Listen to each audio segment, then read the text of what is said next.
Alhamdulillah, I've been Muslim for 9 years now. Alhamdulillah, it's a beautiful ni'mah blessing to be a Muslim. And my message for humanity in general is say no to democracy and say yes to Islam. At the moment, we're living under man-made laws throughout the whole world, and we see what it's doing to the population.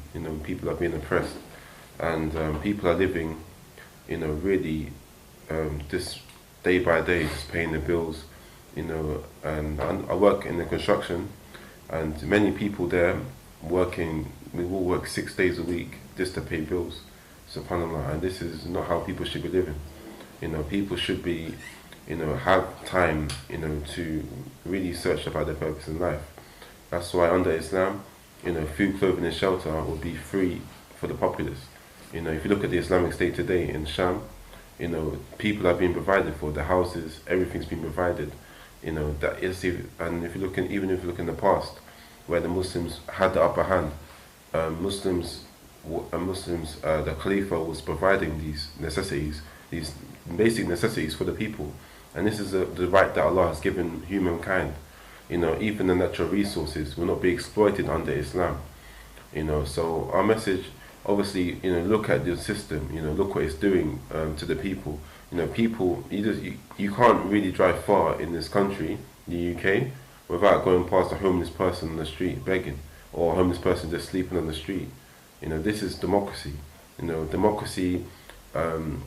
Even this recent cases that are coming in the news about women who have been raped, and the police don't do nothing about it. In some cases they stand by and they know about the rape that's going on.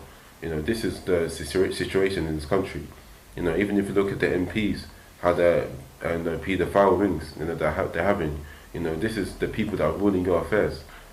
So this is our message.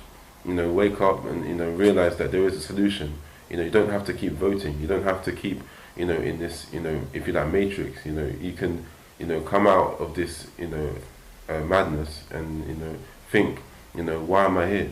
And the reason why you're here is to worship Allah. So our purpose in life is to worship, follow and obey Allah subhanahu wa ta'ala, not to follow our desires, not to obey a man like David Cameron or Barack Obama's legislation, rather to follow Allah's legislation. Allah subhanahu wa ta'ala says in the Quran, "Idil hukmu illa lillah," that the judgment is only for Allah. So this is the situation, return to Allah. That's my message, inshallah.